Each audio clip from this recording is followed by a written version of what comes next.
right, keep going, Pat. What do you got? You got Alexi's apartment? Yeah, we're at Alexi's apartment.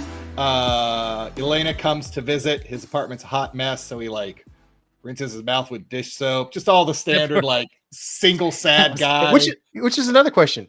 Why does he and what's her name not keep in contact or live together? I mean, like, I think does she she's just a little. disappear? I think, well, no, because later on she says, like, why didn't you find me? I think that he's a little ashamed. Not Elena. What's the mom's name? Oh, well, they weren't really together. I mean, they all lived together as a family Elena and what's her name? But I mean, that was a mission. Right. Yeah. But they seemed they aren't even rather really fond when kids, they were at But when they were at having dinner right before they went to their last mission in Black Widow, they seemed to be acting as a family, at least enough to like say, "Hey, I'll call you," or whatever. Melina. I'd like to know what happened with her. Yeah, I have her action figure.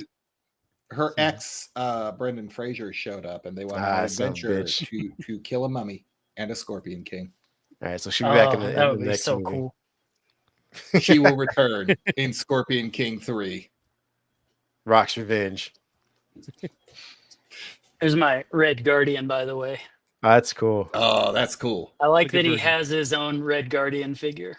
Action figure. That's funny. Yeah. And that was the one from the 2-pack, right? Yeah. Yeah. I've got both versions.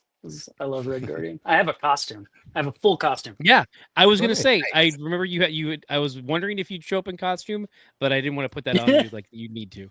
Well, again, I forgot we were recording today, so. You motherfucker! But perfect. That's another. Okay, here's another like minor story thing for anybody who saw it. Red Guardian's costume in this is different. You guys know I love talking about superhero costumes. I think it's very clear that the intention of his new costume was that he modified parts of his old one, added new equipment, and handmade that. You can see the stitching in places. There's parts of it that look like sports gear. I would love that to have been included literally at some point, Yelena saying, "Did you change your costume?" Something like that. Yeah, that would have been pretty cool. Yeah, to acknowledge that. Also, is interesting because I mean we're jumping all over here, but like in our post-credit scenes, he's just in a tracksuit kind of thing. He like, we get a couple redesigns on characters, and I'm like, okay, some of them are kind of interesting, some of them are just kind of like they're purposely bad. I feel like just to be like, oh yeah, we're doing it. I think they saved that one. Yeah, but that also goes to what he was doing like 15 minutes prior to that. He was just shopping, like he wasn't ready to go suit up for anything. That's fair, but you guys know they shot that like 4 weeks ago, right? I mean, yeah, probably. I'm assuming that's why the beard's gone. I mean they've talked about it. Like the Russo brothers shot that the final post credits thing where they're in the Watchtower on the set of Doomsday like 4 weeks ago. So is he just wearing the director of Thunderbolts? What was on set but didn't direct it? Is he just stuffing his jacket? Because I mean, didn't David Harbour actually lose a ton of weight between that movie and like Stranger Things? What's the Stranger Things you talk about? I suppose it could exist. Who knows? Like it's. I was just saying, like he's lost a ton of weight since playing Alexei. So if they just shot it recently, I'm assuming they padding. I'm sure. Yeah, he was thinner in this movie than he was in. Yeah. Yeah. I mean, too, like if like to someone else's point that we're getting Superman mustache controversy going on here now. Yeah. Bob is pretty cut for this movie later on, so it's like if Marvel's giving you the money to get in shape, if they're paying for your personal trainer and dietitian, you do it. You take advantage of it. No. And yeah, it's quite the other way around though. Belly thing. Like they were like, we're going to eat cheeseburgers for this next shoot for 30 or was it 2 minutes worth of video. Get fat again. I mean, hey, but also like if he just needed to wear a little bit of a fat suit and just it doesn't seem like it's something he has to change back and forth a lot for other roles. He could probably just pack on some some suit stuff. It could be in the that's what I was assuming. Yeah, I thought the beard can kind of cover that he's not literally as fat as his probably because they all wear a muscle suit underneath their costumes. What? You just ruin it. But I think that the shaving in the post-credit scene where he's just got the mustache in the grocery store is kind of to set up that he's gotten back a little bit in shape so that, you know, David Harbour doesn't have to fluctuate or they don't have to pad him up so much. That's my guess. That makes sense. Also, I wonder if they're just nodding at the fact that he's got a mustache. Hey, mustache. Yeah, we do that with reshoots. Mustache. You see that, Warner Brothers? Mustache. It's just a big old double middle finger. Pretty much. Keep going, Pat. All right, Elena and Lexi have a moment. Elena is clearly not happy with her life, and Alexi tells her, you need to go be in front of the people and be a hero, and, you know, give her kind of like a half speech, and she's like, yeah, whatever, I'm going to go. So she leaves. She calls. She takes it to heart. Yeah, yeah, because she does. Yeah, she's like, are you fulfilled? He's like, yes, so full, so filled. Yes. Like that's like, because she makes the call to be like, all right, I want to switch after this next mission. Yeah, like I'll do like she sets up. Elena calls in Val and says, hey, I can do one more mission, and then I gotta have something a little more forward facing. 2 weeks away from retirement, go into my boat, the live forever. All right, I'll do it. Nothing bad's gonna happen to me now. Yeah. So then we cut to Yelena's mission. She has been sent to go follow a spy and see what they're spying about, and then take care of the spy with the power of guns and spyness. So we know Yelena it's Ghost, sent. Do we know that at that point? I forget. Yeah, because she also we do because stuff. They say that she can phase through stuff. Yeah. Or no, maybe they say no, that they don't. The security won't be a problem for her. Yeah. Yeah. You just need to follow. Like you don't walk into this place. Yeah. Yeah. So and Yelena, I don't think has ever encountered ghosts. So no, I mean, not I just on mean screen, as the but audience. we have. I'd say we've never seen it on screen, but there's any number of dossiers and debriefings she could have received while in the Red Room or even while working for Val. Mm-hmm. I would say so, but she seems kind of unaware of her powers though, and how to counter any of it. I guess, but she's also like thrown off by there being two additional assassins there at the same time, because this is where Walker doesn't show up until after she has trouble with what's her name, which is why he comes in to kind of almost save her inadvertently. She's struggling with what's her name. No, Walker's there to kill Yelena. Yes, but he inadvertently stops what's her name Ghost from killing Yelena. Yelena and Ghost. Yelena is sent to go after Ghost. It turns out Ghost is after Taskmaster. Yes, I was just saying, but it's rock paper scissors. Like Taskmaster's going after John Walker. Yeah. Right. Yeah. And Ghost is going after Taskmaster. Ghost is after Taskmaster. Right. Taskmaster's going at the opening. But my point was that she doesn't seem to have any countermeasures to Ghost when she first encounters her. Like, so it wasn't like she's read about her and she's like, all right, this is how I can kind of stop her. She's struggling with her and almost gets killed until Walker shit. Okay. Well, yeah. Well, you're the one that said that she had read about her somewhere. I would imagine with the level of espionage and so forth that Yelena's been doing, that you would have heard about and known better understood her target than just let me go follow this random person into this building. But that's literally what she does. Like she gets in there and she's like, oh shit. I think Val set her up intentionally, not knowing anything. You know, because the whole point of this is that they could, you know, be fighting amongst themselves while they get incinerated if they have to use the incinerator. Yeah. You know.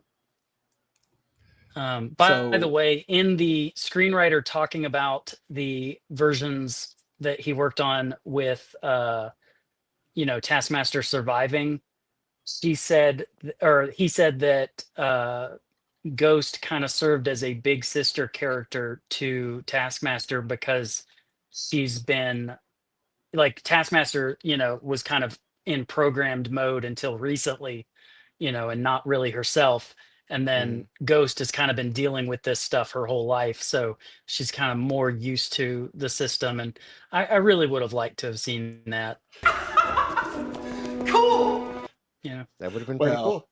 You know what? There's a way to shorten that character arc. Just have her shoot her in the head. Yeah, just you know what? That's a lot of screen time. We got to cut time. Pop! Move on. Also, Kill her ass if we shoot her while her helmet's on, we don't have to have the same actress be there. We just Power Rangers it and like, oh yep, they're that's dead. The thing is they showed her, and they shot. I'm pretty sure they shot more stuff with her that's not in the final cut. Yeah. Yeah. Yeah, no, I can understand that. I'm just saying that they gave themselves a nice, like, they wrapped it up at a nice little bow, and it is just to be like, oh, anything could happen, all these people could die, and then we're all kind of like, no, they won't. Like, we pretty much know that everyone here is still good, like, to the end. Like, I don't know. I didn't feel any fear. Like, they do that thing, like it's been done multiple times when Shepard Book dies in Serenity. Spoilers. That he that happens. It's like you kind of like, oh, anything could happen. Like, no, I'm pretty sure we're pretty good. And then, although that's a bad reference because there's actually some stakes in Serenity. Anyways, point being, it didn't really make me feel like, oh, anyone's in danger here. Well, especially for the type of movie that this becomes immediately after she dies. Like, almost immediately after she dies, they all become friends. And I'm like, if you'd have just waited 2 more minutes, she could have been part of the friend group. Hey, man. Yep. Sometimes one assassin's better than the other 3. Only one of them did their job. Yeah, and it feels like no one dealt with that at all. I mean, they're all murderers. They were murderers until literally to that point. After that point, none of them were murderers. They're still murderers. They've murdered a lot of people. All of them have. We've seen it. No, I'm saying going forward, they seem to have been absolved. Yeah. Like, I mean, her murder was like the last. Like, oh, this is where we will all take our break and become good people now. I mean, they all get disillusioned with with what's going on. So they're like, wait a minute, we're gonna get killed here? Like, no, let's. That's when which is definitely something that comes back at the end of the movie that I have a qualm with. But like, they essentially say like, oh no, we all know Valentina enough to know that we're all here to hurt each other. Let's hold up and let's think about this for a second. Mel, these are defective losers. Antisocial tragedy in human form. You know, honestly, I cannot think of a worse group of people trying to work together. My God. Right. And I will say, there's definitely not going to be an end to MCU superheroes murdering people constantly. You know, like, it's really funny to me how in Captain America, in Falcon and the Winter Soldier, you know, obviously the cold-blooded, I don't know if you'd call it cold-blooded, but the rage killing that John Walker does in public is treated with the seriousness that murdering civilians should be. But Sam is like throwing people out of helicopters at the start of that movie, you know? Like, Black Widow shoots people constantly with guns.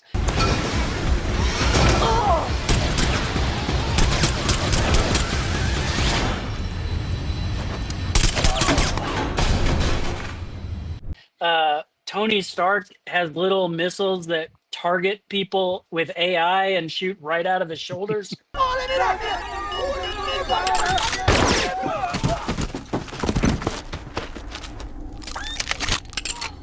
Like, there's definitely not going to be an end to MCU superheroes murdering everybody that they feel is expendable. He's out of line, but he's right. But the guy with John Walker surrendered, and he used the shield to do it. That's true. I know it's gross. The shield. Yeah. If you blow him up, then like, I don't have to see anything. It's fine. Yeah. It looks like they're asleep. Yeah. Sorry, go ahead. So they tussle, and then we introduce to Bob, pops up out of the side, like, wait, who's that guy? And then there's Bob. Well, that's because Yelena bumps into his thing and like opens it by accident. Yeah, well, she's thrown into it by, I want to say Walker, but in the tussle and stuff like that, it knocks it open, and the heat seal that will protect Taskmaster later on is broken, right? And then out hops Bob, and he's like, "Oh, I'm just a random guy here, thrown up. Don't mind me." And then they're like, "Wait a minute, hold on. Let's give a pause and think about what we're doing here." I liked the actual fighting in that. Yeah, the fight scene itself is very good. Yeah, it's good. It was thoughtful. It was definitely thoughtful. Yeah. When Thor and Iron Man and Cap all fought Avengers movie, it kind of reminded me of that, where it's testing each other, Mhm. You're breaking up a little bit, but yeah, Yeah. definitely agreed. It was well done. Well, and So it they also have- just kind of it at least shows you some of the improvisation that at least most of these assassin characters have, because you start to see them figure out each other's moves, especially you can get to the point where just someone throw a knife, I think it is, or a sword or some sort. Yeah. Elena throws a knife. The knife is the It's- sequence I was thinking. It goes through Ghost and then gets caught by US agent Walker, and right? throws it back. Yeah.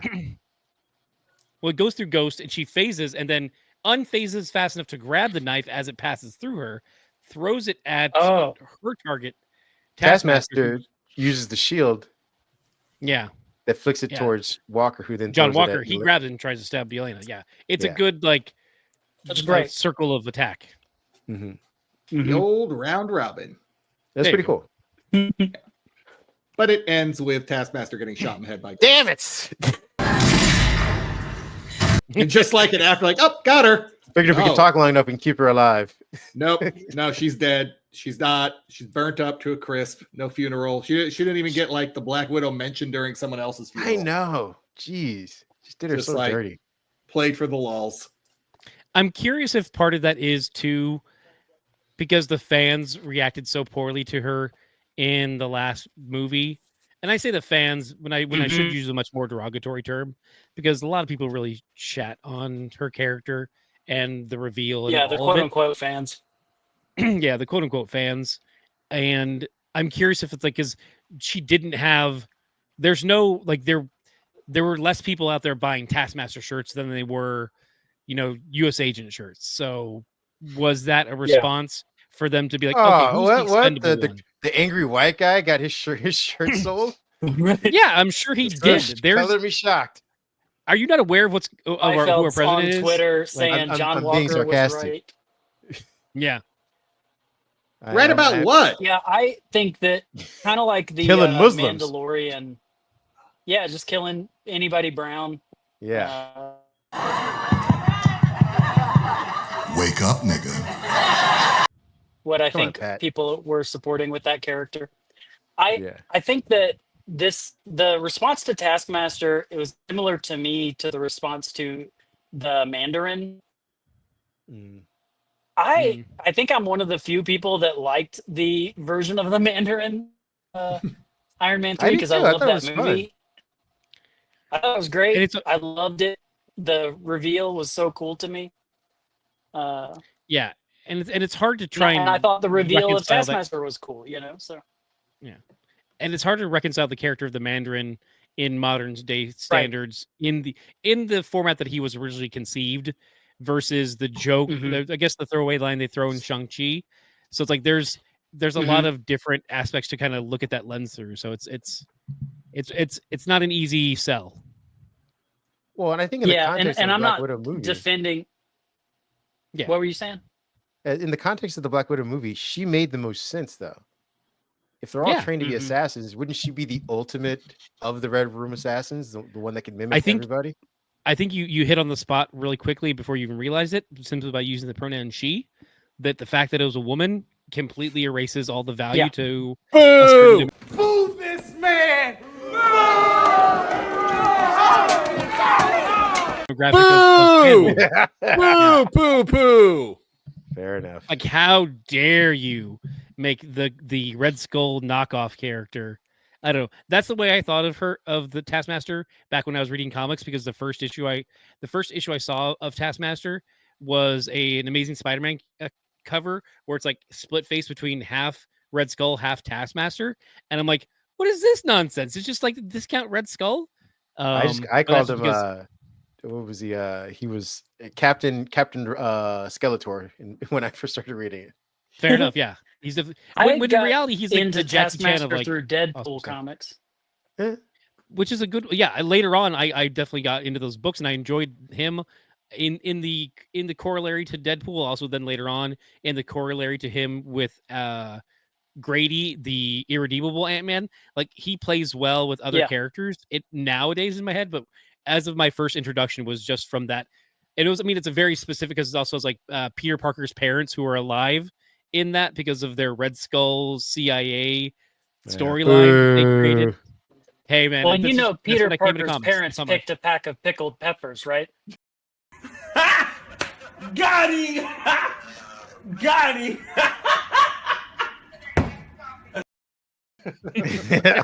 Exactly. Precisely. But yeah, keep going, Pat.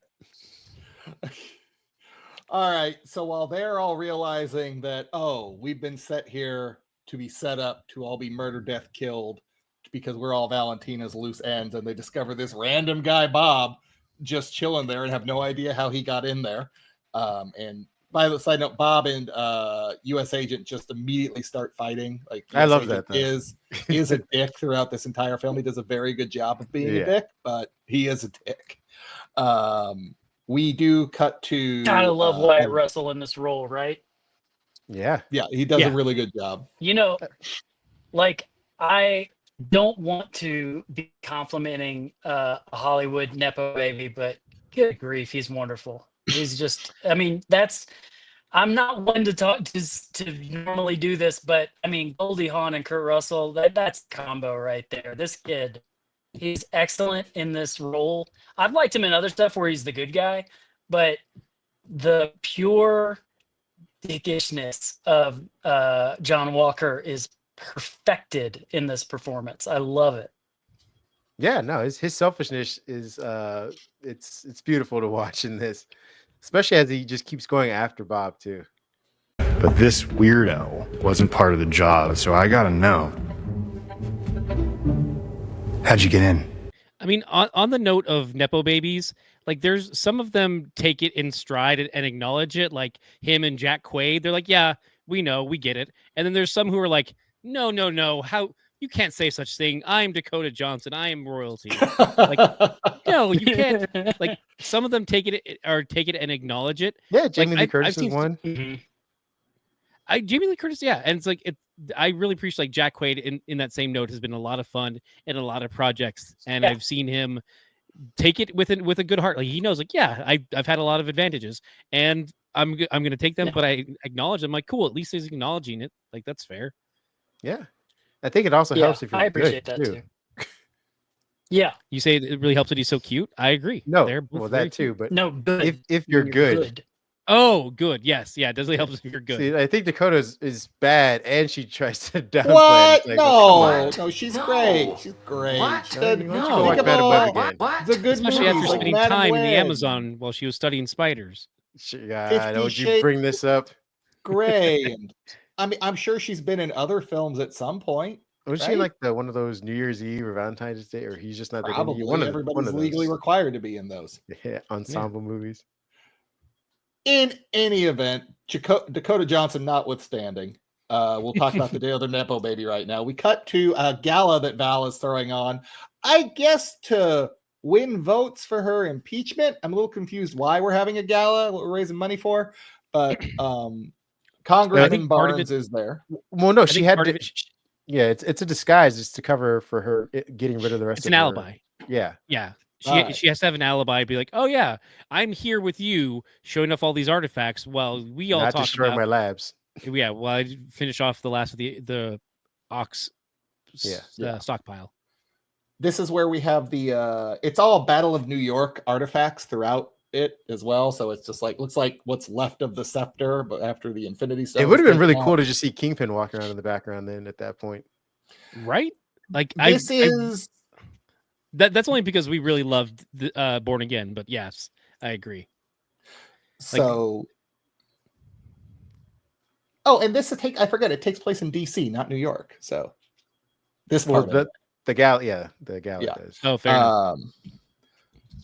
So yeah, he wouldn't be there. I mean, where was it? Yes. He is the mayor. Okay. Cameo still could have worked. Yeah. He's busy declaring martial law. He doesn't have time to go. He can do it some remotely. Politicians actually put in the work. Okay, I'm sure he could put up a truth social somewhere and be like, "Oh, the martial law. Thanks for listening. Bye." See you later. I don't want to be here. It's martial law. Well, no, I mean him working with Val to enact and restructure that martial law with the director of the CIA, like that I could see that happening. Like hypothetically, a president could be like, "Let me just have the FBI do my dirty work and do this." We saw what the president tried to do with fucking Mayor Eric Adams. Like, oh, I'll blackmail you into doing what I need you to do. You get a lot out of him there. I was thinking about President Ritson, but yeah, fair enough. No, I'm not. I was Anyways, President Red Hulk. President Red Hulk. There what we a go. Pull. That gives him too much power. He's the Red Hulk. Does he need any more power? Hulky smash. All right. So this is also where we see the scene where Bucky goes to the lead congressman on the lead representative on the impeachment hearing. Yes. and like is going all covert, not pervert. Covert. My brain. That's a covert pervert. Potatoes. He's a covert pervert.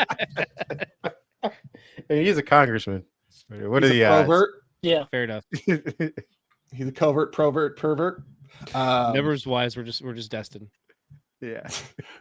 Destined. Numbers wise, where the odds are 90% of the time. Yeah. 60% of the time, it works every time. So Val is then informed by Mel, or I'm sorry, first Bucky actually has a conversation with Mel, Val's assistant, letting her like, hey, you want to get out of this and tell me anything and not possibly have sex with an old man. Yeah. Hook up with a 90-year-old. Nice. I didn't read it as a hookup thing at all. No, it wasn't. Funny. I'm being a pervert. No. I'm being a covert. Okay. You're a covert? Yeah. Covert pervert. Yep. Just your cover's been blown, pervert. It has. There is a weird like not necessarily like because he's trying to charm details out of her, but it's not like but he's also not good at it. And like he's trying to that immediately. Right. And that's where the vibe that you're trying to I'm trying to save you, Kareem. That's where the vibe you're picking up on is he's just like, you should really trust me. I'm pretty awesome. And he's just like, I really liked Bucky's ineptitude. Yeah. Yeah. Well, I mean, whatever. We still don't know where Steve Rogers is. Fuck but Rogers. I'm tired of hearing about this guy. You're tired of hearing about all these cis white males. What's this agenda you're trying to push? It really goes. No, it really goes to like one of the other points I have, and I'll just bring it up now. Is that we've been told for I don't know when was Endgame? So it would be 8 years in universe. Right? Yeah. We've been told for at least the last 7 years, 8 years now, that the Avengers aren't coming back. So I'm like, stop talking about it. They keep, everyone's like, oh, are they going to form a new event? They keep. Well, this was the movie where it made sense. Sort of, except we've known through every movie that they've made sense is that the Avengers aren't going to come help. Everyone's like, oh, where's Cap? Like they've mentioned that they've talked to him or wherever he's at, and he's not going to help. Yeah. Like, stop bringing it up. You guys have been hobbling yourselves.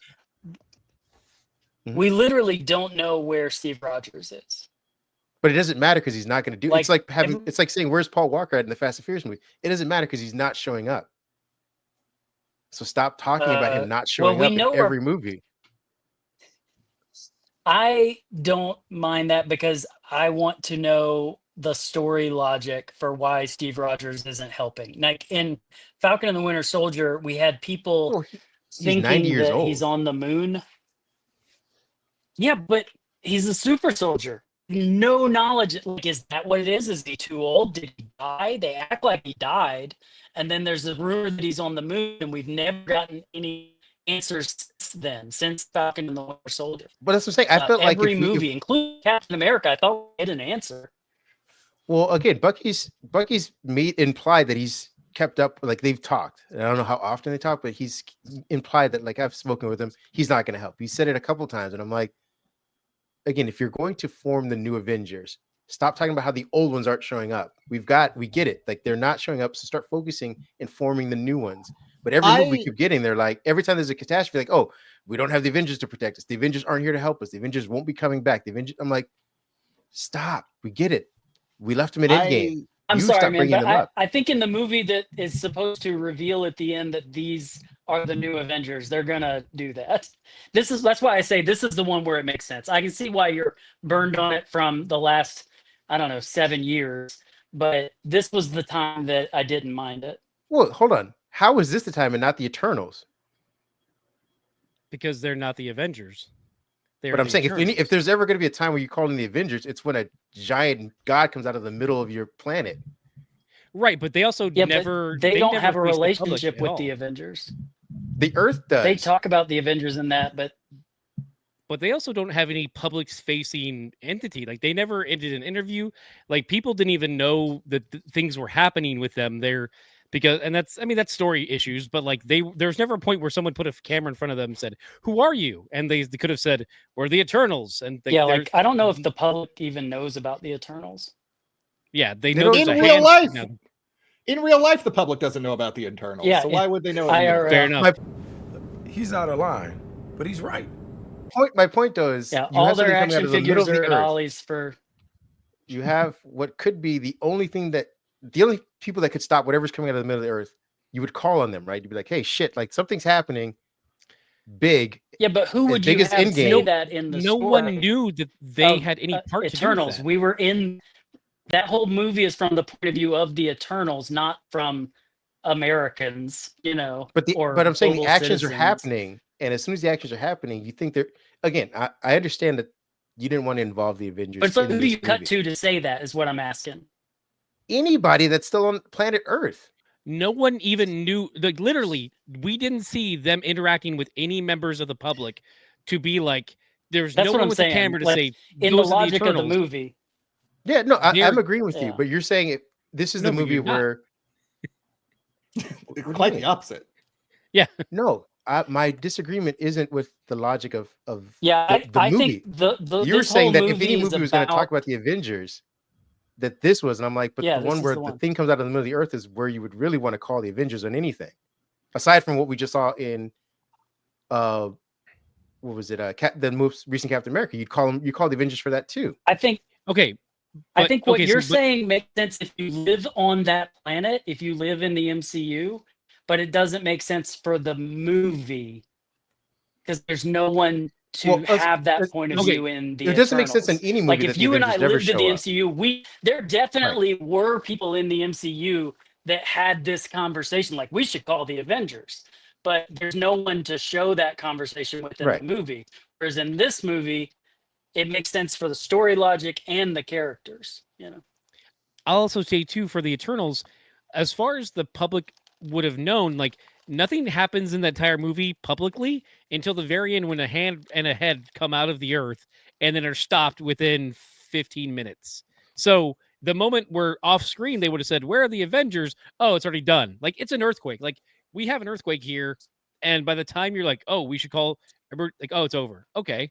So in that 15-minute frame, you're like, "Oh, we could have called the Avengers." Like it's already over. The hand's done growing, so we're kind of, let's call them because we have to deal with this giant hand thing and head. But in the movie, there's not like a consistent level of events where they're doing this and they're doing that. And they're going around all the Earth and people are seeing it happen. Like it's all very isolated in that movie. All those actions that happen in the Eternals are fairly self-contained. So by the time that something big happens, that's a earth-shaking event, it's over within, I think, literally probably 15 minutes that happens, and then it's done. I will say they get. It's been a while since I watched the movie though, too. So I'll give me that. Yeah, me too. But to Kareem's point, at some point, just like I think we should get some sort of answer as to where the hell Steve Rogers is. Did he go back to his alternate universe with Peggy, or is he on the moon doing something with Sword or whatever? I agree that, we like they could show us a scene where they called in Bruce Banner or somebody from the Avengers to look into that stuff. And that's how, President Ross knows it's a Celestial, from talking to people who've dealt with space stuff. At what point did they find like the diary of Icarus and be like, "Oh shit, there's all these notes here about guys, I figured it out. That's an Eternal up there." Do any of us want to watch that movie? No, not at all. Not even. I don't even want to watch that like short film, like back when Marvel was doing those little one shots. I don't want to watch it, but you keep mentioning how the Avengers aren't coming to save us. You've said it for 7 years throughout. I don't know. Let's see. You said it in Spider-Man: No Way Home. You said it again in Shang-Chi. You said it again in Doctor Strange. Like you keep saying it when there's things that happen on Earth. Like, oh, they're not going to come save us. Move on, or explain it, but stop dropping in like, oh, we don't have the Avengers. Like, yeah, we know you don't, and you don't have anything to replace them just yet. But you've been saying it for 7 years. I mean, the same thing could be said. But like, do you understand what I'm saying? That in the movie where you are going to have a new Avengers team form, that it makes logical story sense. Yeah, no, that does. But it also does make sense that Parker didn't show up anywhere, any version of Parker in this New York situation with the Void or whatever. Like, I'm like, New York is in lockdown. He's not going to leave. He's a law-abiding citizen. When was New York in lockdown? During Born Again. What? Bro, what are you talking about, man? But it wasn't during this. This is set. No, we don't know. That's the other side of this is we don't know what the timelines are technically. So that's just another kind of. Well, we know it's after the blip, so he's around somewhere. Right. It's post blip. It's post mind blip that we had from No Way Home as well. But I'm just saying, yeah. Like, so he should be floating around somewhere to be like, okay, I should probably call somebody or get some help with this.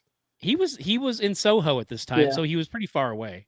Again, this stuff, the time frame in which this takes place, he didn't have time to get all the way over to. Well, that was my note was that at some point they're gonna have to, they don't have to do shit; they can do whatever they want. But I felt like they should at least establish geographical regions and start placing some of these events elsewhere to at least compensate for the fact, like, hey, this superhero is not going to either be here in time to help, or we're not in their backyard, because you've established that this is an interconnected universe. But half the people just aren't showing up. So how non-comic booky do you want your comic book movie? Because this is a problem in comic books in general. Like, this is just how this works. And it's part of the suspension of disbelief. Like, what do you want it to where everything is mapped out? You know where everyone is. And every time anything happens, they have to say, oh, where's Spider-Man? Well, he can't be here. Well, where's, where? Yeah. But also, go ahead. How far down that rabbit hole you want to go? The inverse of that is also we have Wolverine in 4 books, so you're never going to get that. like there's going to be a Wolverine in the New Avengers in his book as well as an X book, and also making a guest appearance in the Silver Surfer issue for some reason. So it's like you can't, like, you have to let go of that expectation. You have to be like, you know what, just we're whatever for the story today, let's keep going. No, She-Hulk, but I'm saying it depends on whether it makes story sense, I guess. I mean, you could have hosted this, and it doesn't have to be in New York. It could have been in Texas. It could have been in Japan. It could have been in Canada. It could to nullify the fact that some of these Avengers who could have been there were elsewhere. To be like, all right, these people, you're not in their backyard, which means that they wouldn't have been there in time to help out, whatever the big occurrence is. Or you explain where the fuck they are. I mean, they can explain where the fuck they are in their own movies. Like we get Doctor Strange 3. We're not another. What was Doctor Strange in this movie? He was fighting incursions with Clea. Literally, I was getting to. Like, that's why I was talking. He was in the Dark Dimension. Done. Yeah. Okay. It's there are not a lot of light there. Yeah, they just drop that line. I've got a lot of patience for future writers to figure some of this stuff out, and I think that you kind of, in some situations in the MCU, don't want to box yourself in too hard, explaining everything. Like in Far From Home, when Spider-Man's in Europe and they're like, what about Thor? He's unavailable, stuff like that. But Thor is like, he's otherworldly. That he's always gone doing Asgardian. But that makes more sense. If you gave like a specific thing instead of just saying they're busy, then you've locked yourself in, and the future writer has to use that or deal with it in some way. I think usually big superhero events are happening fast and people are just trying to grapple with them as best they can. When it makes sense and you've got time to talk about, why can't we get this person? Maybe it's either funny or logical for characters to talk about it, but it doesn't always have to happen.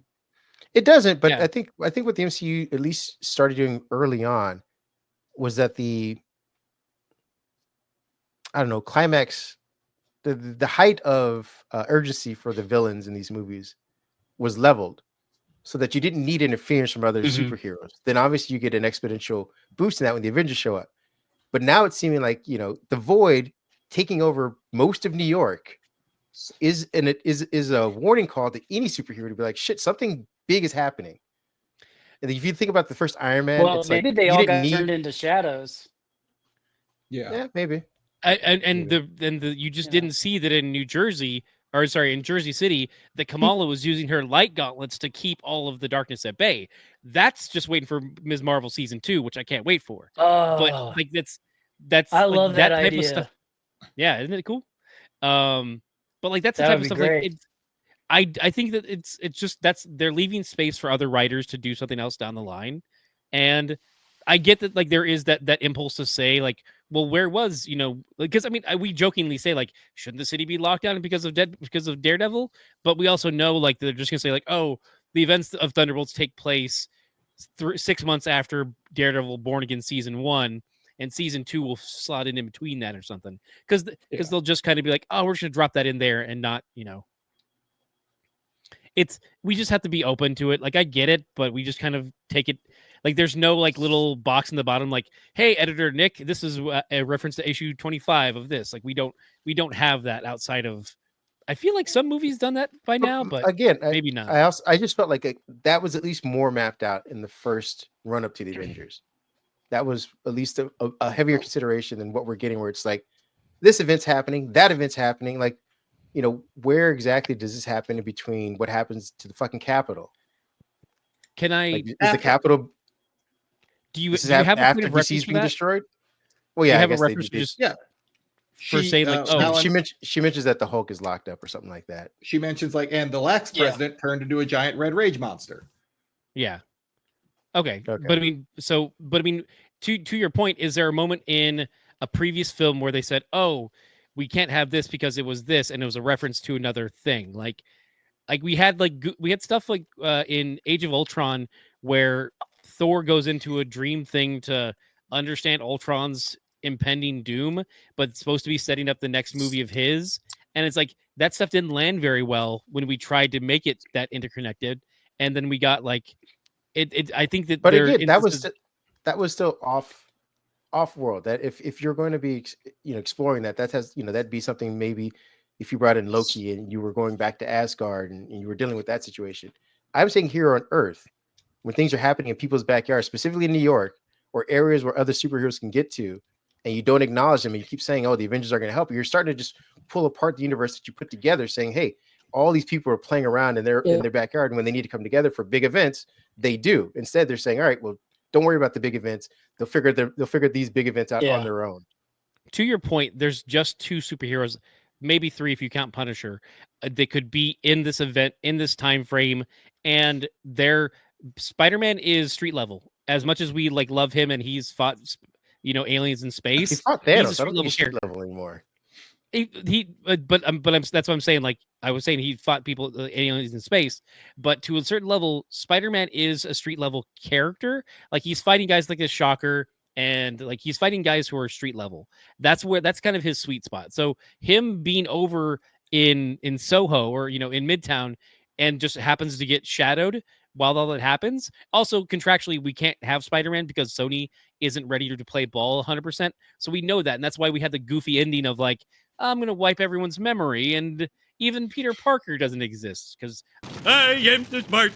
I am too smart. I am too smart. I am too smart. S-M-R-T. I mean S-M-A-R-T. Well, they're already working on 4 now. But, I know, but I still have my dislike. I think to Kareem's point, the more characters we get as the MCU is developed for the last, what is it? Almost 20 years, like 18 years, 17 years. 17, then we've ended up with so many characters, which is very comic accurate. The more, the merrier. The more the Marvel Merry Marching Band, merrier. Nice. It would make sense for people to at least acknowledge that there are other people, or to see what they're doing. But it didn't bother me with the through line of this film being like the perspective of the people we're talking about. Also, I'm interested specifically in Peter, whether or not, like, wasn't he applying to go to City College at the end since he didn't get into MIT? I think so. I think there was like a college application next to a Chinese takeout container. Yeah. I don't know. I still, speaking of that though, not to derail us too much, but before we got on the call, a couple of us were talking about how there are people who liked this movie like we did, but then or say, oh, it's like the first good Marvel movie since Endgame, or there haven't been any good Marvel movies since Endgame.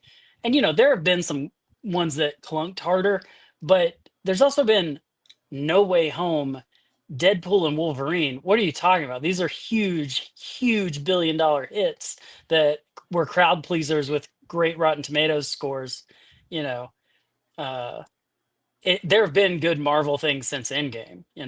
Oh, definitely. But it's the talking point that people want to lay on at this point, especially anytime there's a not as good one that comes out like Captain America. Then but it's also to further that narrative, though. You're also dismissing movies like Shang-Chi that Shang-Chi was cool. Yeah, as Marvel a standalone, it's great. That's a discussion for another day. But it's like they're still giving him paycheck because they brought him back into What If, and like they're still keeping him like on the back burner, so I appreciate that. They're keeping Mahershala Ali or whatever on the back burner too. He's out now. Is he officially out, or they just scrapped the project? I think he's still in the. They scrapped the project. Like I think Bob Iger confirmed it's off the agenda. Okay. Oh, good. I'm not 100% on that. David Goyer now, I think because of that, David Goyer is saying, I'll write it. There was like an interview with him the other day. He can. I disliked him for quite some time, but especially after he's like, if you like She-Hulk, you're a pervert. Not even a covert pervert. You're just a pervert. Not even a pervert. Oh, not a pervert. Hear that? Yeah, he was at I think he was at Comic-Con. He's like, oh, She-Hulk's not a good character. If you like her, you're just a pervert who wants to see a girl in green. I'm like, and then like, dude, if you were a fan of his age who just knows the John Byrne nude jump roping cover, I can see why you might think that. I don't want to give him too much of a pass because I'm not a huge fan either.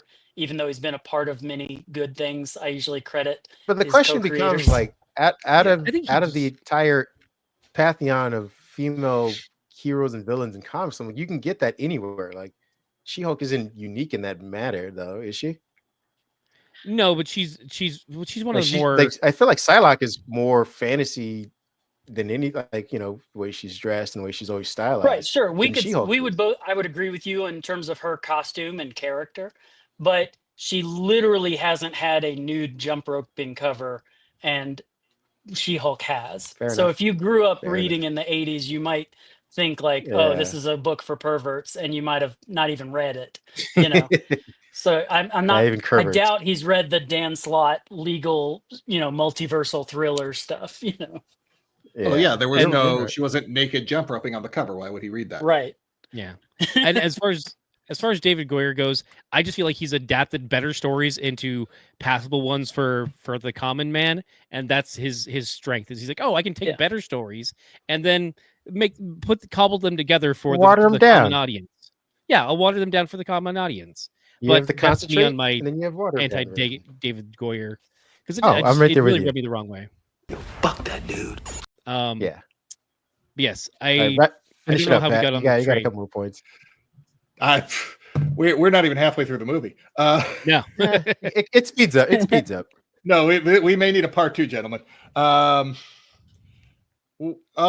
yeah. Now Val finds out. Patrick, say that again. All right. Where we left off was that Bucky was talking to Mel, trying to turn her, and she's like, no, I'm not going to do that. Gives her his business card, says, well, think about it. You start to see the cracks form.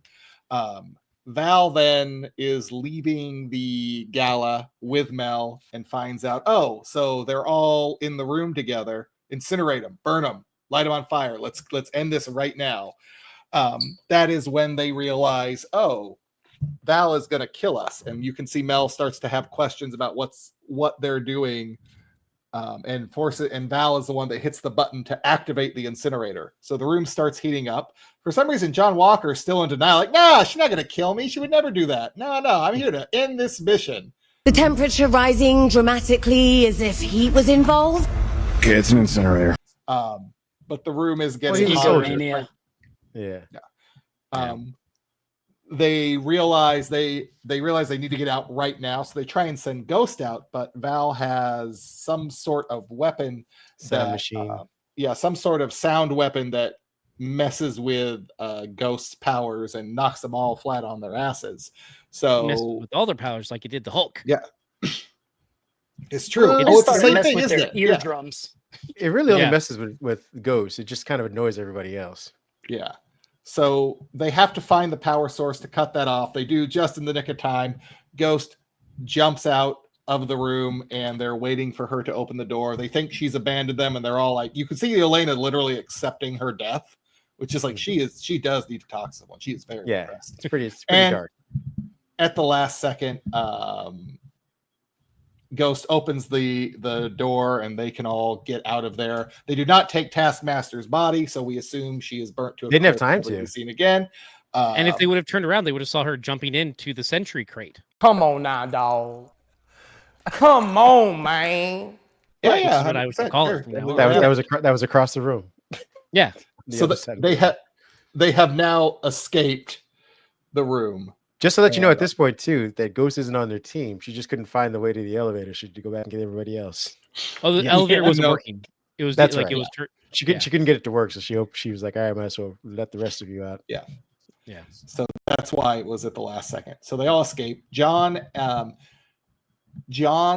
and Bob almost come to blows because John is still talking that shit. And when Yelena grabs him to calm him down, suddenly she's taken into a memory, like one of the worst memories of her life. No? After the explosion, when the explosion throws them out, she lands on him. She lands on him and they're holding hands. That's right. They land and they're holding hands, and then that takes her into the memory. Then they fight Bob and so they go into a memory of like basically Yelena's first kill, where she sets up her friend to be murdered. Mm-hmm. So Yelena's reliving that, and then I believe she sees Bob there, right? He shows up at the end. Yeah, he's like hanging out in the memory with her, like, hey, yeah, that's weird. And then she they wakes snap up out of it. Yeah. Then we got Bucky and Mel on the phone because Mel's like, hey, there's some stuff that's going on. You're kind of right. Just track my location. And he's like, okay, let me pull my arm out of the dishwasher. That's where we get the funny scene where he spills whatever the hell he's eating all over himself. I don't know what that was. Hey, he's eating an Italian sub. Hey. Whatever it was, I think he was just basically digging sauce with his fingers and then dropped it all over himself. He was just eating something for the lady, just like getting saucy tonight. And then, but it only sets up the scene where he has to dishwash his arm, right? Which is funny. But you know, have you heard what's his face who plays Bucky? What's his name? Sebastian Stan. Yeah, have you heard Sebastian Stan? He talked about how he didn't get that joke and thought it was dumb. And, you know, like, it's just a dumb thing that kind of brings you into the real lifeness of being a ex-Hydra assassin with a cyborg arm and a super soldier serum, you know. That just makes him feel more grounded in the real world and is silly. But he didn't want to shoot it. And the director had to convince him. Yeah. Do you think he asked and he likes it now them in Wakanda if it was dishwasher safe? Oh, I would love if they sat it down and said it was. Tumble dry only. Yes. Tumble dry low. Otherwise, you're going to vibranium's impervious to all damage, but not all detergents. Use fabric softener. No, don't use fabric softener. That's the worst thing you can do. Fair enough. It's the only thing to destroy vibranium. So they could have at least had water spots on it for the rest of the movie.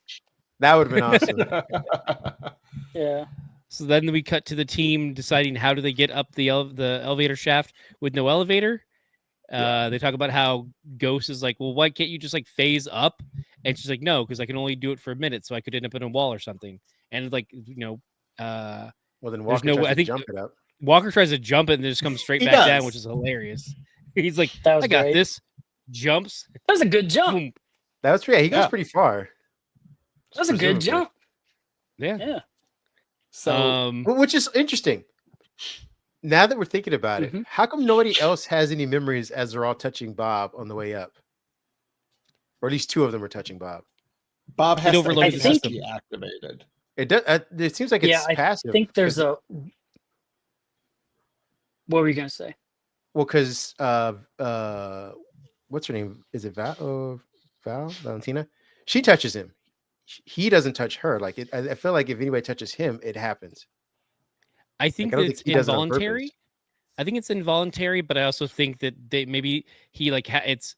I mean, if it's maybe could be overstimulating that there's too many people touching him, so that it doesn't initiate. Because each time that where he touches a person, it's solo. It's like he's just when we get to the top of the shaft at one point, Bob grabs Walker's hands, and that's when they have their of like but it's a solo thing. So it's like maybe in a world where he's overstimulated, it doesn't occur, and maybe I'm just using not buzzwords, but I'm using terms because of growing knowledges of autism and how people stim. I'm learning certain new things, so it's like my brain goes, oh, it's overstimulating, so nothing happens. Like he tenses up, so he's not, that power won't activate. Yeah, that makes sense. Go ahead. I thought he had to be agitated for the power to activate. So like it's after the explosion it first initially activates, and he has no he's dazed, and then it's when he almost falls to his death. That's the next time it activates, and then it activates Val when she's like he's buttering him up, and like he doesn't know where he is. Yeah. Interesting. Okay, that's a good take too. And he never has those a are moment both good theories. He never has a moment with Ghost, does he? Though. No.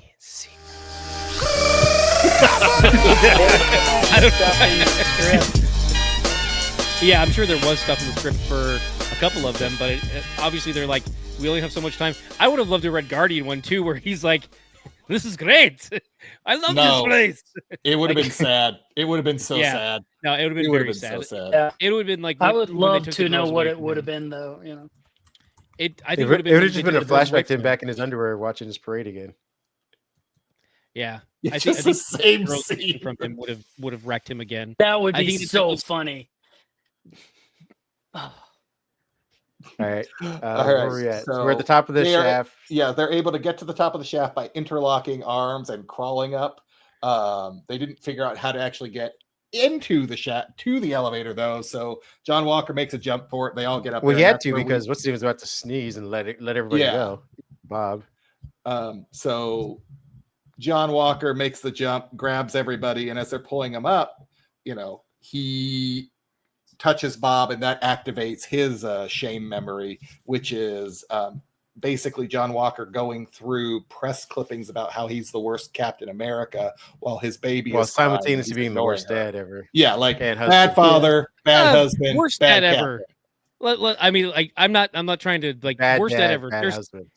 There's much worse dads out there. He's not inattentive father. I'll give you that. But no, he was garbage, but not the worst. But it's such a turn from the supportive, the limited scenes we saw with his love interest at the beginning of Falcon and the Winter Soldier had her being so supportive of him, and so it's pretty garbage that he's such a distant. Well, which is also interesting too, because they play off of that almost immediately when they first introduce him. They lead us to believe that the relationship's still roughly the same as we left it in, or I guess as it started off in Falcon and Winter Soldier. We left it off because we left it with he's Val lying. But he's lying. Things going well. Yeah. 20 minutes later, and then the reveal that turns out to be a lie is pretty good. Yeah. Yeah. So Val finds out. They're working Val together. finds out that they are not dead and that they're working together. So she sends a strike team in and also flies out to be on site to oversee. Because she realizes Sentry's alive. Yeah. Oh, that's right. She I don't think finds she out knows there is a fourth. Go ahead. I would say I don't know if they know that they know that he is a member of the Sentry Project, but I don't know if she knows it's a success yet. Because I think that's the reason why she showed up, because he's the only one that survived. He survived because he survived. Right, but we don't. I don't think she knows the level to his powers later on, because there's like later on they shoot at him. Well, nobody knows the level to his powers, but she knows that he's based on what they were giving him, he's going to be very powerful, which is why she wants to be on site to like bring him in. Yeah. Mel informs Val that there are 4 people, but Taskmaster is dead, and there's a random guy there, and they figure out, like you said, that it must be somebody from the Sentry program that they tried. She thought they were all dead. Evidently, one was just in stasis. So that is why she goes on site to capture him. As they're sending the strike team in, Val lets them know, hey, don't kill anybody, because I want the guy. So it's now non-lethal. Yeah, that's right. You're right. Sorry. Yeah. No, which I love. I love the guys, but I set up for lethal. Yeah.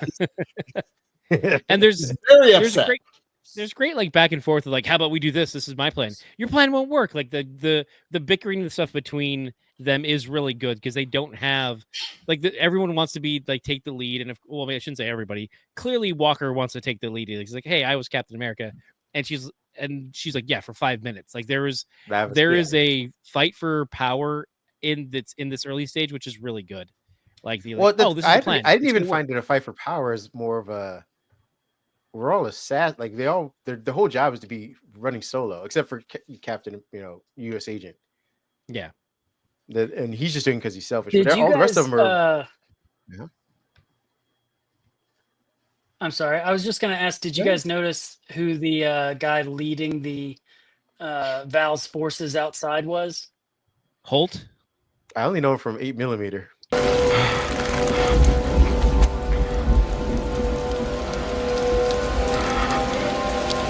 What'd you expect, a monster? Well, True Blood, it was Frank Sabatka from season 2 of The Wire, just like we have Bunk, in Congress. Yep, you're right. To The Wire, back the old Wirecast. No, I like the idea. It's 8mm alums instead. So I need to watch The Wire. Is what I'm hearing. You should watch it anyway. Technically, it's now canon and Marvel. Yeah. You watch it. The Wire should be required viewing in all colleges. Mm-hmm. I never went to college. It's one of the first shows that give you that ACAB feeling. Yeah, fair enough. I've got that all in spades, so we're good. Okay, it'll reinforce some of it. It's a great TV show. It's very, very good. Did you in Born Again this season, the Clark Johnson plays the investigator, former cop that works with Matt and knows who he is? Cherry. That guy, Cherry's also the Wire guy. Mm-hmm. Okay. Cop playing a cop. Yeah, The Wire is full of everybody awesome. You should watch it. Yeah. Especially when Idris Elba with the Baltimore accent. We got the best goddamn product, so we gonna sell no matter where we are, right? Product, motherfuckers. Product. Oh, that's right. Yeah, he's on there too. That's Holy the crap. show. Yeah, and Michael B. Jordan when he's like 11 years old in season 1. Yeah. You get Himdall and Killmonger. Yeah, baby Killmonger. Yeah. So we've got the strike team setting up to take them out, and they're also getting prepared to turn off the power. And Bob's like, "Well, what do I do?" And she's like, "Just stay behind me. Just stay out of the way. I'm going to protect you. Just don't do anything. Yeah. Don't worry about it." She is very protective of Bob. Well, did she give the speech already about it though? Because Bob wanted to stay back and die. That was his plan, wasn't it? And she gives him the speech of like, hey, live for a better day, or live for another day, or whatever, it gets better kind of situation. Even though I don't know if she believes it or not herself, she does give him the pep talk, which kind of she gives him a little bit of bonding, like a depressing pep talk, like everything sucks, but let's get out of here, kind of, yeah. But at least it establishes a level of trust that's needed later on in the movie, and compassion too. Definitely. Well, it's also in contrast to what just happened 30 seconds earlier, where he gets, no sympathy and kind of yelled at by a U.S. agent. Yeah. I mean, and it's So they ended up finally starting to take the facility, and a fight ensues. There's some back and forth between Walker going too late and them not getting the power off, and so then there's a kerfuffle within the facility, and eventually, like, Yelena starts taking some of the guys out. Bob grabs a gun, and they end up like fighting off most of the strike force, and then at one point, like, I think she starts to fire at one of them, and they're like, stop, it's me, and it's John Walker. Who had because John took on the cost? Yeah, he swapped. He swapped his gear because he's like, no, like he's like, yeah, where were you? So they said Ghost out to get a truck. Yeah, Ghost is out to get a truck. Goes out to get a truck. They dress up. The other three dress up in the gear of the strike team and act a fake injury to escape. Another one too is that this is like when Ghost could have just ran off on her own, and they say that like, oh, she probably just went off on her own. She comes back, like she does. Like this is, I mean, the first time she had the excuse of saying like that I didn't like, oh, I couldn't get the elevator, so I came back for you. But she comes back from here, like where she could have just escaped. They're like, they've shown like there's bits and snips of her character in Ant-Man and the Wasp, where it's like she's not necessarily like a bad character. She's just been in the worst situations possible. So she's been forged into this ne'er-do-well. Well, I think she also feels they're like all in like self-survival mode. Yeah, exactly. They're all in survival mode. They're all loners, and moments of trust, like working together to get up the elevator shaft and things like that. They're all, which by the way, I heard someone point this out. This isn't like my observation during the movie, but when they were going up the elevator shaft, they kind of form an asterisk. That's their escape route. Oh, that's fine. I didn't see that. I didn't see that. I saw that. I mean, I didn't notice it, but it's just a nice little visual. Yeah. But yeah, and these little moments of trust build the team as they go along. Well, because isn't Yelena's the one that grabs her before she falls, right? Or as she's falling? I believe maybe so. Very likely. I'm not. That's the thing. It happens really quick, and I didn't process it fast enough because it's like he jumps and like uses the stick. So that's definitely a part where I'm like, he uses the stick, but Yelena uses something like that claws into the shaft itself, and then she grabs hold of what's her name to keep her from falling. Yeah, I've only seen it the one time. I really got to see it again. But I feel like again, that's leading to my point of saying she feels like she may owe at least Yelena enough to be like, hey, I got to come back and save her. Yeah, it's worth noting. I think I will watch this one again as opposed to Captain America and the Red Hulk. That I don't think I will. Like I'll probably watch this one again. Yeah. I mean, probably only on streaming too. Like I'm not, but it's like I'm going to be watching this one again as opposed to other movies I won't. No, you're going to be watching Craven. Damn it, you have stuff to watch. Oh man, Craven time. Oh, it's Morbin time, you guys. It's Morbin time in the Tron universe. I hate that so much. We talked about that. Does this mean we can have a crossover between Tron and Morbius? Yes, that's exactly what we're getting. Combined? Well, and then it's Morbintron. I haven't seen Morbius, but I'm hoping that it makes sense for Matt Smith's character to also be the evil cybernet. Yeah, like the what is it from Terminator? Oh, Terminator Salvation. Cyberdyne? Yeah, he needs to be the evil Cyberdyne AI also. Yeah, that would make more sense than what we got. Then it would actually make sense. Yeah, I'll grant you that. But Morbius didn't give us any of that, so don't walk in hoping. I'm not walking in. I have no interest. Okay. No, walk in. It's fine. It's definitely not a trap. So we get them escaping in the truck. They get to a checkpoint. They are being Walker becomes harassed at the checkpoint. They can see the fight. Well, they're not being harassed. They're just being asked who they are. Harassed. Yeah, Walker is not just keeping like a cop his cool. Stop someone. Like, oh, yeah, you're gonna step into my Literally, who are you? And Walker goes dick mode. Yeah, Walker is not keeping his cool. So I mean, goes where he's always in that gear. Like that's just his. Fair enough. That's his idol. Okay, that's He's in neutral dick mode. Bob hops out of the truck and grabs a gun and starts. I believe he just starts shooting up in the air. Right? Yeah.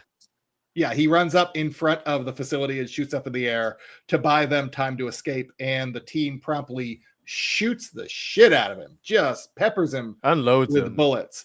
Valentina is screaming, "No, shoot, stop, stop, stop." She gets them to stop shooting. After about 50, 60 rounds have been put into him. Yeah. And the team starts driving too. Like they're like, no, he made it. He made the sacrifice. He made the sacrifice, so we'll honor that. But then Bob gets up. Not a scratch on him. I just want to say there was that one great line of, "Oh no, Bob helped." Yeah. Oh yes. Yeah, Elena's. Yeah. Bob and flies straight into the air. Just shoots up into the air like a band. Well, he floats for a second, then loses control and goes flying into the air. Yeah. Flies into the air and then loses control and comes crashing down back to Earth. Which knocks Walker, Ghost, and Yelena out of the truck and onto like the side of the road somewhere. So puts a crater in. Yeah. And then he's airlifted out of there, and they're left on foot until a limo out of nowhere.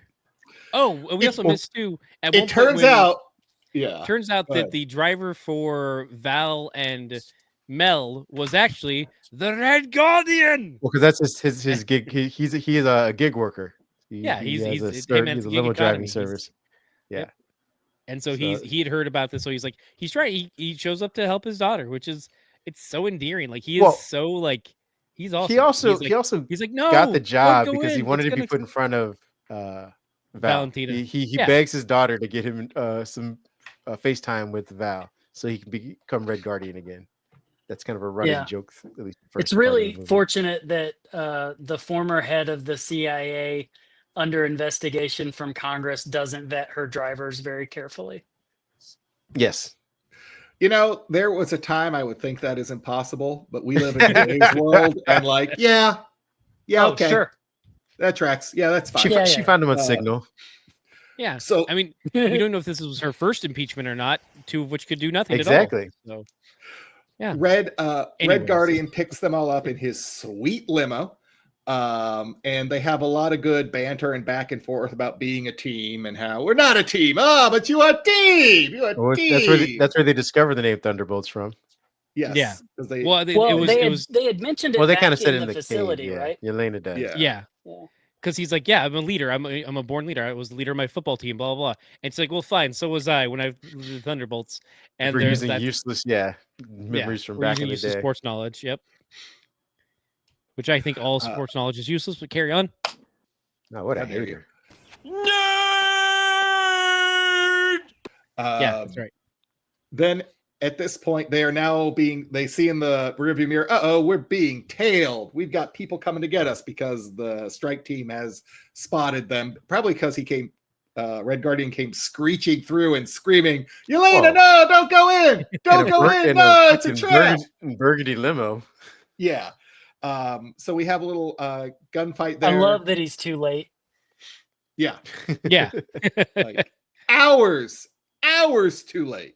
Yeah. So too late. Yeah. Well, and he explains like he had to go get his costume on and then drive here because that's his mode of transportation. But he also had to like switch halfway limos. across the Remember, country. he had to bring his tactical limo. Right. Yeah, the one that's bulletproof-ish.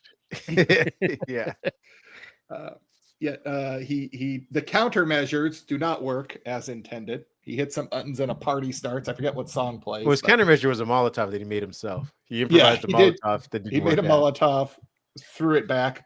That's tried to blow him up. Good aim though. By the way, it didn't work, but did a dang good job. Had it been a better material. Well, he was just going. Good on him. The truck was going too fast. The truck was going too fast. Super soldier throwing. Yeah, exactly. Like it was spot on. Like if he had a shield in his hands, done. Oh, I missed his shield, by the way. Yeah. Mm-hmm. Well, I think that they didn't have it just because U.S. Agent had his shield. Yeah. Yeah, like it would have been too. Well, I think that's why they killed Taskmaster. True. That's true too. Too many shields. Too many super soldiers. All right, we'll keep you, but you lose your shield. You're dead. You can have a shield, but your shield becomes a taco. Yeah. Yeah. Perfect. Sold. So then we get to how will our intrepid heroes ever survive? Turns out Mel, when she was talking to Bucky, said, "Hey, you could trace my phone, right?" And so Bucky shows up, and he's got that cool explosion gun, the landmine gun, disc with launcher. the magnetic explosives. Yeah, the Ninja Turtle pizza disc launcher. Yeah. I think there's something even cooler than that, though. Nick Fury's car. Yep. Oh yeah, that's right. Yeah, I wish they just flash back to Nick and Nick going, "Son of a bitch." Yeah, Nick's just like watching this all up on Saber on his satellite. Hey, like, he's got bigger son fish of to a fry. He's got aliens. Fuck Bucky. Yeah, he's not looking down. He's looking up, or at least around. Yeah, whatever. Up for him. Fair enough. Well, then he uses the grappling hook and does the cool like fist into the ground thing. No, he doesn't use a grappling hook. He gets the winch off the front of the truck. That's right. That's right. Yeah. And then he pulls that off. He also like pulls up, does a cool like Terminator thing, grabs a gun, pulls it out of his hands. Oh, flips it over while he's cocking it. Shoots the tires out. Yep. He goes like full all the greatest contrast. Hits. Yeah. Well, I mean, the whole sequence is perfect. It's very Bucky doing all the Winter Soldier stuff that he's apparently been trying to get away from. But fish got to swim. There's still old hat for him. Yeah. And I mean, that also is in line with that moment in Falcon and Winter Soldier where he's like, Zemo's like, just pretend like you're the Winter Soldier still, and I'm controlling you. And he doesn't like it, but he's still it's still second skin for him. He's still it's unfortunate, but it's what he knows, and that's the kind of the push pull inside of him. Pardon me. So after I love later when they all are talking about their bad histories, and he's like, "I'm pretty good. My life's great." I've had a good history." Yeah. After they get out of the void rooms. Yeah, that's great. After Bucky gets rid of all the strike team, he then promptly blows up the back of the limo and captures them all. We then cut to Avengers Tower because it turns out that's where Valentina has set up her base of operations for this project. Her new base. Yes. Her new old base. For this century project. And she meets with Bob and starts telling Bob how special he is and what a great hero he is and how powerful he is and how amazing he is.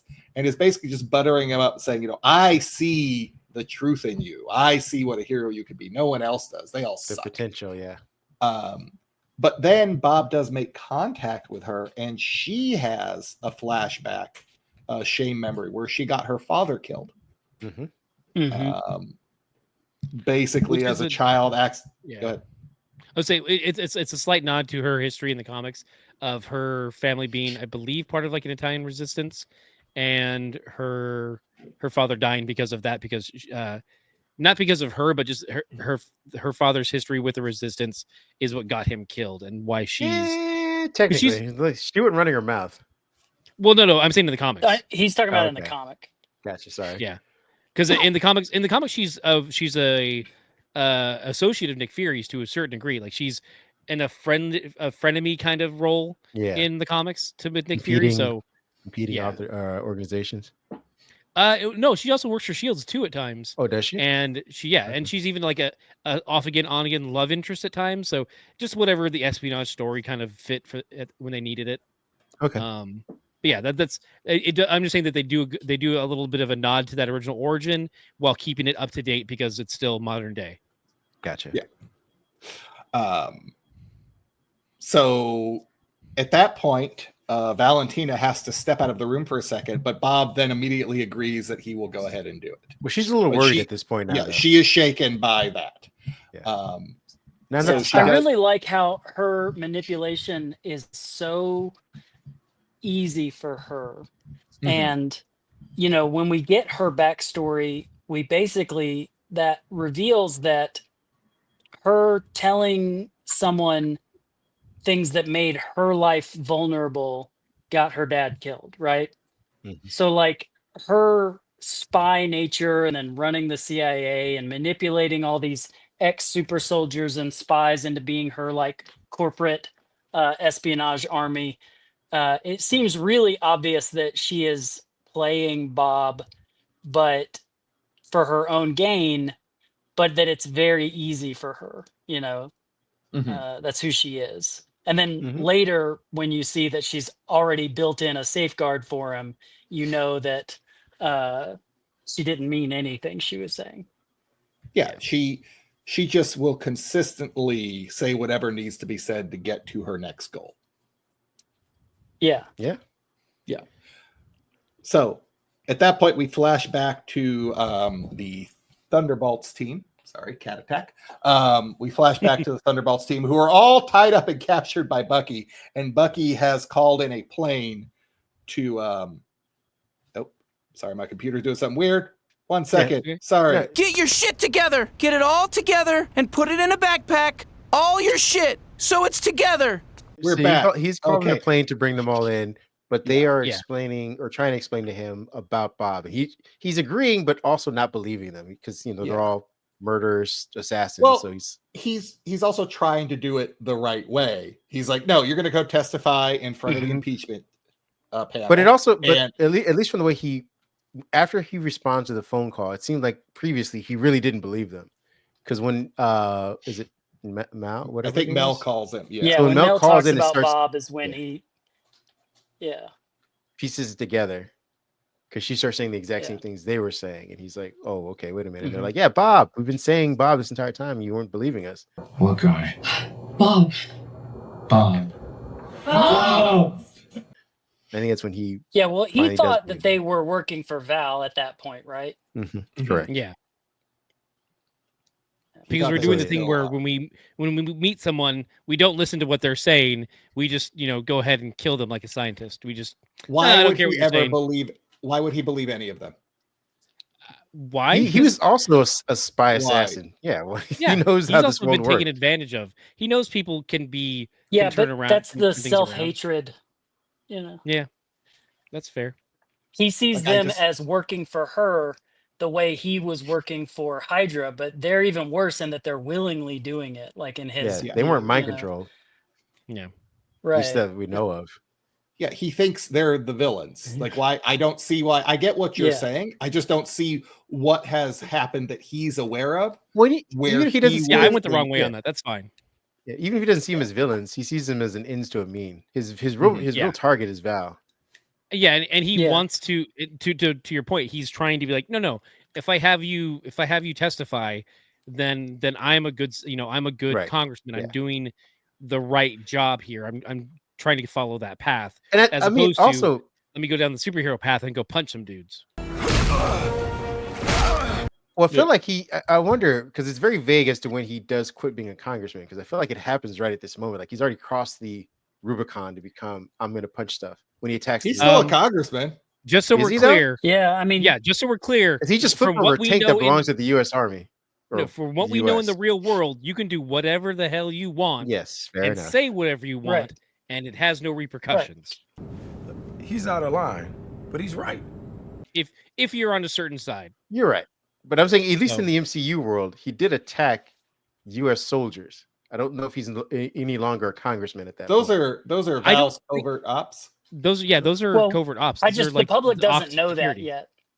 Yeah, no, but unless he killed them, they will say, "Hey, Winter Soldier attacked us." Where did he attack you? At a secret facility that was actually a burn site? Well, technically in the middle of the desert. It'll be their word against his. But that's my point. A known assassin killer. No, hey, you know what? A congressman. What's the difference? I don't see how it's gonna matter quick enough. But it is funny that later when they confront Val, she's like, I didn't have high hopes for you as a congressman, but less than half a term, and you're like, well, I think he's still technically an elected official. He hasn't been impeached, Yeah. I think that she just thinks that he's going to be killed right here. That's what she's alluding to. Which is because she's just like, you got he's under my control. He's going to kill you because I want him to, and she doesn't anticipate that he has his own free will still.